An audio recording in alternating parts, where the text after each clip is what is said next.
BRK news వరుస కథనాలు ఫలించాయి. మూతపడిన school తిరిగి తెరుచుకుంది.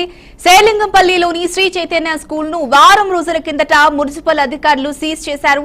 పార్కింగ్ నిబంధన పాటించలేదనే ఫిర్యాదుపై అధికారులు చర్యలు తీసుకున్నారు.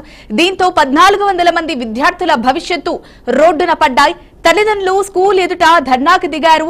వారి సమస్యలపై ప్రత్యేక దృష్టి పెట్టిన బీఆర్కే న్యూస్ వరుస కథనాలను ప్రసారం చేసింది.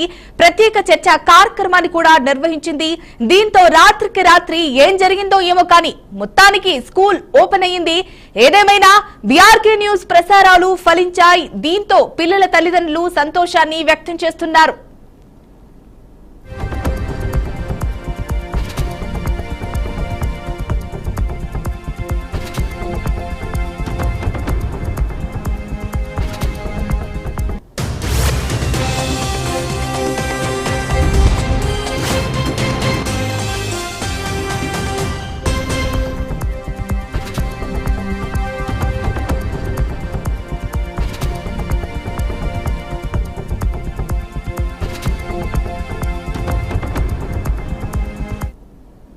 బీఆర్కే న్యూస్ వరుస కథనాలు ఫలించాయి. మూతపడిన స్కూల్ తిరిగి తెరుచుకుంది.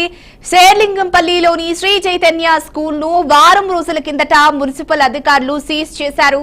పార్కింగ్ నిబంధన పాటించలేదనే ఫిర్యాదుపై అధికారులు చర్యలు తీసుకున్నారు. దీంతో 1400 మంది విద్యార్థుల భవిష్యత్తు రోడ్డున పడింది. తల్లిదండ్రులు స్కూల్ ఎదుట ధర్నాకి దిగారు. వారి సమస్యపై ప్రత్యేక దృష్టి పెట్టిన బీఆర్కే న్యూస్ వరుస కథనాలను ప్రసారం చేసింది. ప్రత్యేక చర్చా కార్యక్రమాన్ని కూడా నిర్వహించింది. దీంతో రాత్రికి రాత్రి ఏం జరిగిందో ఏమో కానీ మొత్తానికి స్కూల్ ఓపెన్ అయ్యింది. ఏదేమైనా బీఆర్కే న్యూస్ ప్రసారాలు ఫలించాయి. దీంతో పిల్లల తల్లిదండ్రులు సంతోషాన్ని వ్యక్తం చేస్తున్నారు. ఇక దీనికి సంబంధించిన పూర్తి సమాచారాన్ని మా ప్రతినిధి వెంకటేష్ అందిస్తారు. చెప్పండి వెంకటేష్.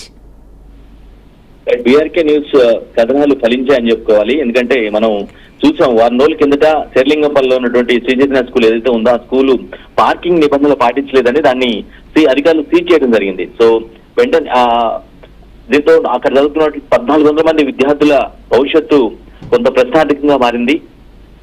విషయం బీఆర్కే న్యూస్ చేరడంతో దానిపైన వరుస కథనాలు ప్రసారం చేశాం.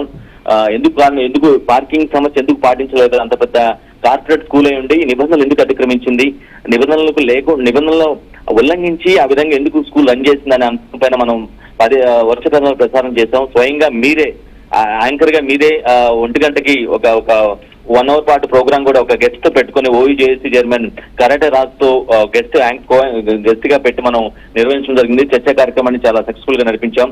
సో సరే రీజన్స్ ఏమైనా సరే ఎలా జరిగినా సరే క్లియర్ కట్ గా మనకైతే అంటే ఆ స్కూల్ తెరుచుకోవడం అనేది ఒక పెద్ద విషయంగా భావించాల్సిన అవసరం ఉంది. అఫ్కోర్స్ దాని వెనక ఎటువంటి పరిస్థితులు ఎదురయ్యాయి అంటే అనుమతులు వెనక ఎటువంటి ఏ విధంగా వాళ్ళు ఫోర్స్ చేశారు, ఏ విధంగా ఒత్తిడి తీసుకొచ్చారు అధికారుల మీద పక్కన పెట్టినట్లయితే రాత్రికి రాత్రి ఈ మార్పు రావడం, రాత్రికి రాత్రికి అనుమతులు రావడంతో స్కూల్ తెరుచుకోవడం, తిరిగి స్కూల్స్ పిల్లలందరూ కూడా ఎవరైతే అక్కడ చదువుతున్నారు 1400 పిల్లలు చదువుతున్నట్టుగా తెలిసింది కాబట్టి ఆ 1400 మంది పిల్లలు మళ్ళా తిరిగి స్కూల్కి వెళ్ళడం అనేది ఒక ఆశించదగ్గ పరిణామంగా భావించాల్సిన అవసరం ఉంటుంది.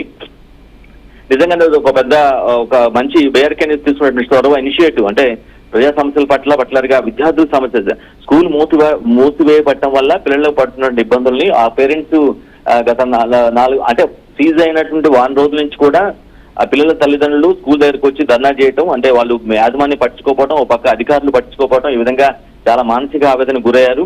తమ ఆవేదన తెలియజేసే క్రమంలో భాగంగా స్కూల్ ఎదుట ధర్నాలు ఆందోళన చేయడం, స్లోగన్స్ ఇవ్వడం కూడా జరిగింది. సో ఇవన్నీ ఈ విషయం బీఆర్కే న్యూస్ తెలియడంతో దానిపైన మనం వరుస కథనాలు ప్రసారం చేయడం, విషయాన్ని అధికారుల దృష్టి తీసుకురావడం, లేదంటేనేమో సదరు స్కూల్ యాజమాన్యం పైన ఒత్తిడి తీసుకొచ్చిన నేపథ్యంలో ఈ అనుమతులు రావడం, ఆ స్కూల్ మళ్ళీ ఓపెన్ అవటం, యథావిధిగా ఎప్పటిలాగానే పిల్లలు స్కూల్కి వెళ్ళడం అనేది ఒక ఆశించగా వెల్కమింగ్ ఫ్యాక్టర్ గా మనం భావించాల్సిన అవసరం ఉంటుంది. ఝాన్సీ.